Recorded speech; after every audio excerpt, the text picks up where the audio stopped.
Well, the Matt Lauer fallout continues. In a statement just released a couple of hours ago, Matt Lauer said, and I quote, "There are no words to express my sorrow and regret for the pain I have caused by words and actions. To the people that I have hurt, I'm truly sorry. As I'm writing this, I realize the depth of the damage and disappointment that I've left behind at home and at NBC.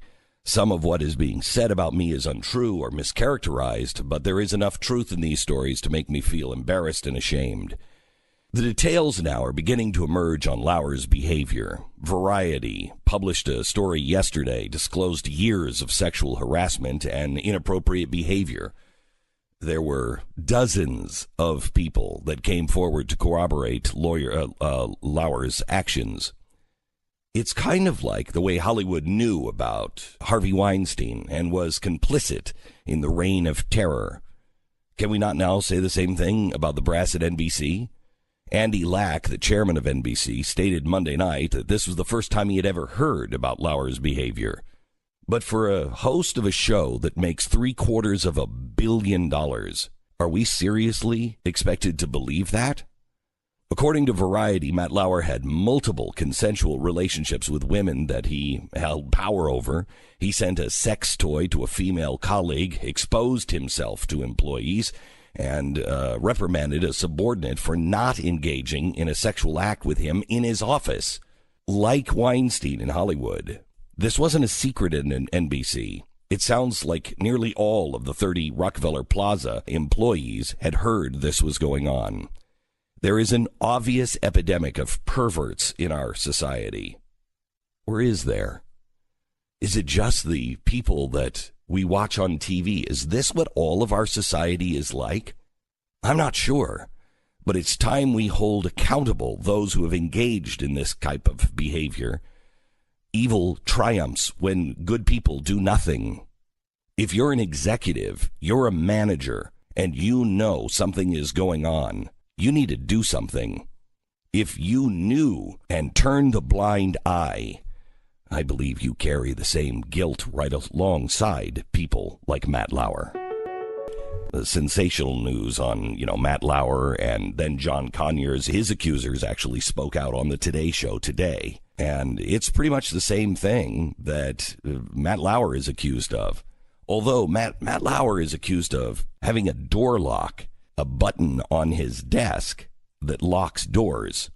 So if he wanted to have a door locked and he was in a meeting with you, he could just push a button and that way he could trap his victims.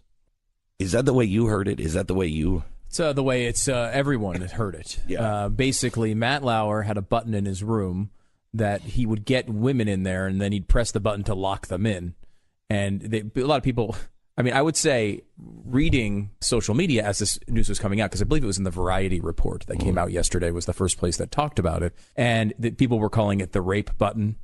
And people were doctoring pictures of Montgomery Burns, who in Simpsons episodes apparently has like a button that does a similar thing.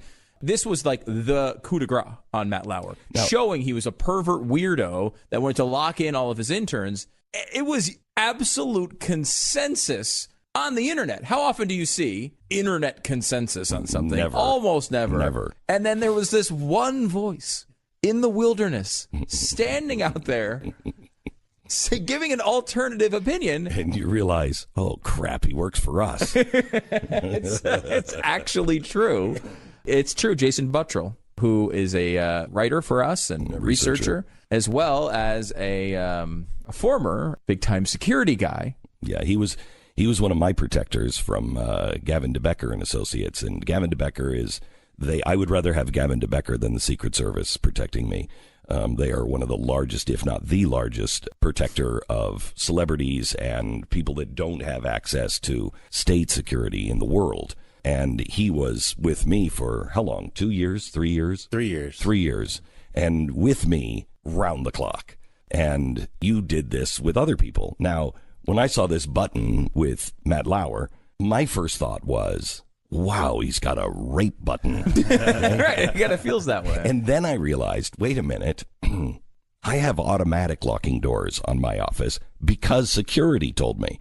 And Jason will take it a step further. So I was reading this, and I got to tell you, I was in a Twitter groove yesterday. There's North Korea ICBMs flying off and stuff. I'm tweeting, getting like 10, 20 retweets. And then I saw this report, and I was like, hey, yeah, actually, guys, this is a very standard fare for CEOs, executives, and any public figure, especially on Matt Lauer's level, to have an advice like this. So I tweeted that bad boy out, and crickets. Like, nobody wanted to hear it. No one.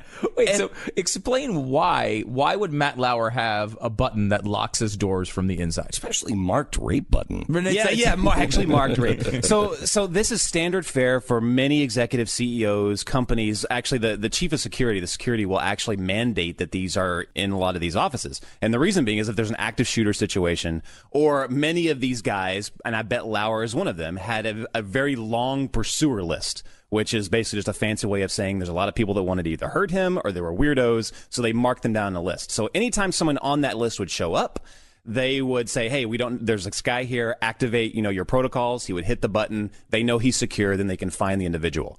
I've protected many Fortune 500 CEOs, public figures, tons of them. And many of them had this device as well. It's nothing nefarious. It's purely for security purposes. Now, he may have used it in some nefarious way. We don't know. But like the indication was just because he had this button proved these things against him. Yeah, because ridiculous. You thought, who does that? Right. Who does that? Who would that? install that? Yeah. But then when you put a little bit of thought into it, what is the accusation? Because the door would unlock from the inside. So if you had a button that locked the door, the woman would be able to either escape or scream, right, if she was being assaulted. If the accusation is, well, they were just having consensual sex, you don't need a button to lock the door. You can just lock the door. Yeah. Right? Like, there's no reason why a button that just simply locked the door from your desk would do anything to advance your rape ability. Unless it locked the door from the inside and you couldn't escape. Right, but still, then you're Dr. Evil.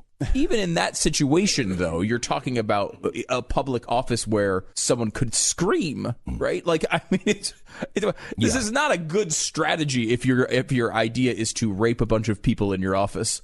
It's ridiculous, and the fact that other people actually have it and it's fairly common.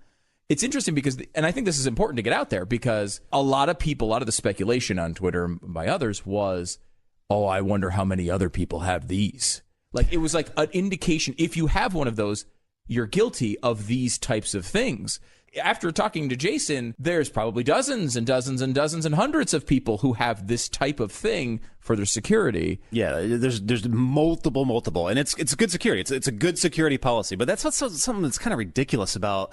Some of these allegations are very, very bad, and they are very, very nefarious. But some of these allegations are just ridiculous. And people will pile on, and they'll just throw stuff out there that's like, oh, we did this, well, then that leads to that, and it just gets more and more insane. So what can a person do? I mean, Jason, you and I talked this morning. I said, I'm even starting to get paranoid. I was sending stuff out this morning about these allegations and what Matt Lauer was doing, and the people I'm sending to are women. They're the ones who are assembling all of the stuff. The women on our staff were doing it this morning. And I thought for a second, gee, should I put something? I'm just sending this for the, hey, this includes offensive material. I mean, and I am really careful. I mean, Jason, you were with me for how long? 3 years, and you're with me all the time. I mean, he's a close, I have my people are close body people. And so they're with me usually in the room all the time. Lucky them. Yeah, I know. I know. They want to hang themselves.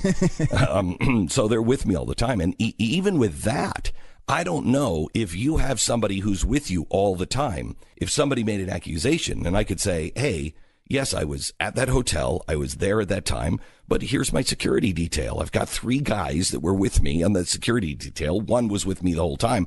I don't know if people would even believe that. Yeah, probably not. I mean, again, there's nothing you can do. Nothing. And a lot of these people shouldn't have anything they can do because they're awful people and they probably did these things. But that's why you have some sort of due process. Like, we don't just assume everyone's guilty from the moment of accusation. We've gotten to a point to where it's a lot. Some people actually have security threats, and like public figures, politicians, people like that, and they need security for those reasons. Now we've gotten to a point to where literally, if you're a male person in the media or Hollywood, you need 24/7 security just for liability for sexual assault allegations. Like someone with you all the time. Who's going to believe that person? Who's going to believe that person? I was going to say, what are you going to hire, a priest? No. You can't trust that. I mean, what are you going to hire? Who are you going to hire? Who's going to believe somebody? It's okay. Well, there's 2 against 1. Well, yeah, but you've been paying him. He's just covering for you. Yeah. I mean, it's crazy. It's cameras everywhere. There was a story that came out, I think, a week or 2 ago that talked about the rise in large corporations of sexual harassment insurance, in which they just are like, look, we're going to get a certain amount of claims. We don't know if they're true or not, but we just have insurance that's just going to pay them off, so we don't have to deal with it. But you can't do that now. I mean, you pay. Well, still if you exist. Pay, I know that, but if you pay now, if you settle, and we were just in a settlement, I had to settle. It was lawsuit and attorneys. Not about sexual harassment, about freedom of speech. Had to settle. The insurance companies were like, settle it. Well, okay. Well, I didn't want to settle it.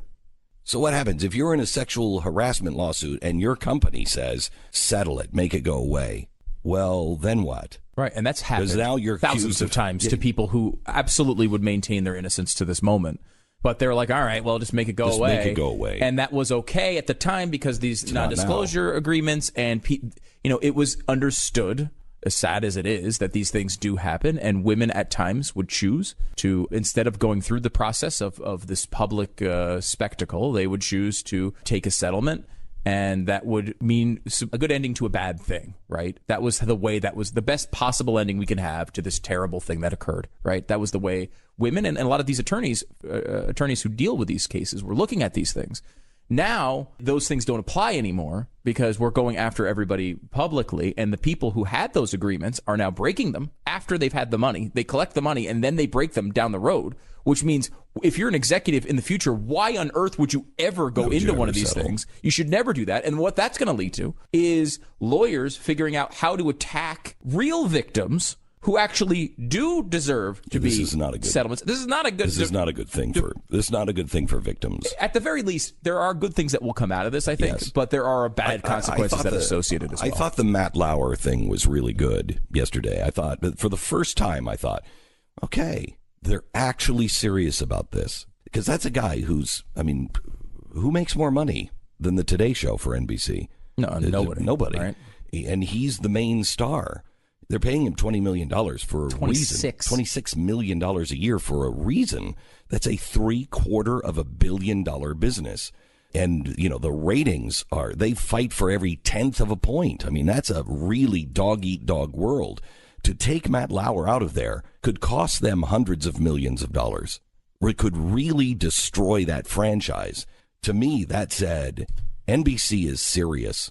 Now, I think they had to do this because they were quiet on Harvey Weinstein.